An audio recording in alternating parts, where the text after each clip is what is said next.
के अरे ग्रुपमा सेयर गर्नु अनि जुन चाहिँ मोडरेटरले देख्छ उसलाई चाहिँ उसले मेसेज गर्छ भनेर मैले भनेको थिएँ। त्यो गर्दाखेरि फेक आइडीहरू छततल्ल भयो, धेरै भयो। किनकि उनीहरूले आफै मेसेज गर्न थाल्यो क्या फेक आइडीहरूले।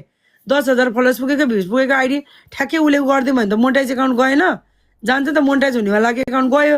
जहाँ आउँछ त्यही भएर चाहिँ तिमीलाई चाहिँ को कोले एक्सेप्ट गर्छ, तिम्रो एप्रुभ भयो भने पनि तिम्रो आइडी पासवर्ड चाहिँ ग्रुपमा सेयर नगर्ने।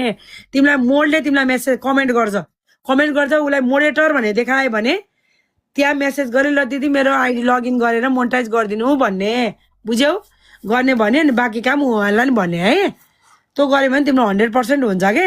नत्र फेक आइडीले ल त फलानाको मोडरेटर हो, पूजा दिदीको मोडरेटर हो, पूजा दिदी हो, म पूजा दिदी हो, यस्तै फेक आइडी बनाएर यस्तै आइडी मेरो जस्तै भिडियो हालेर यस्तै प्रोफाइल पिक्चर राखेर मेसेज आउन सक्छ तिमीहरूलाई। यदि आएछ भने दे अल आर फेक। मैले तिमीहरूलाई कहिल्यै मेसेज गर्दिनँ, यति कुरा ढुक्क भयो है। किनकि यहाँ 3 चोटि पालन आएछ म मेसेज गर्दिनँ। त्यही भएर तिमीले दिदी होइन भने यत्तिकै बुझ्दा हुन्छ कि है।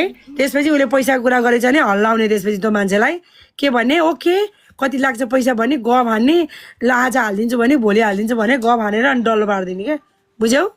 त्यो गर्ने फेक आइडीलाई हामीले अत्ताउने अबदेखि है। हेलो नमस्ते, गुड मर्निङ, शुभ बिहान सबैजनाले। के छ साथीहरू, आरामै हुनुहुन्छ होला? हामी पनि आरामै छौँ। अकबारे खोर्सानीको अचार, साग, दाल, मोही खाँदैछौँ। मम्मी छोरा साग र आलु मिसाएको खाए ल।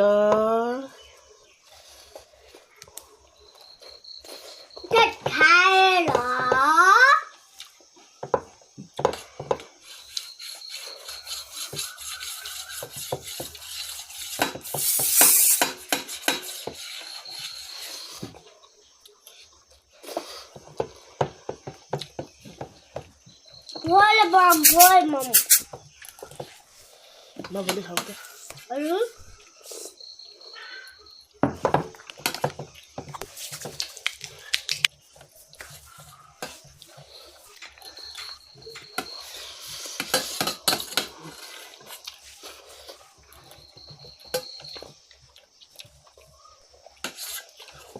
पछाडि हेर्नु तान्द्राङ तुन्द्रुङ देखिँदैछ। हाम्रो त घर यस्तै छ साथीहरू। घर भन्दा नि हामी अहिले भाडामा हो, घर बनाउँदैछौँ। म घर बनाएको पनि देखाउँछु। त्यही भएर यस्तो छ तान्द्राङ तुन्द्रुङ, माइन्ड नगरिदिनु होला।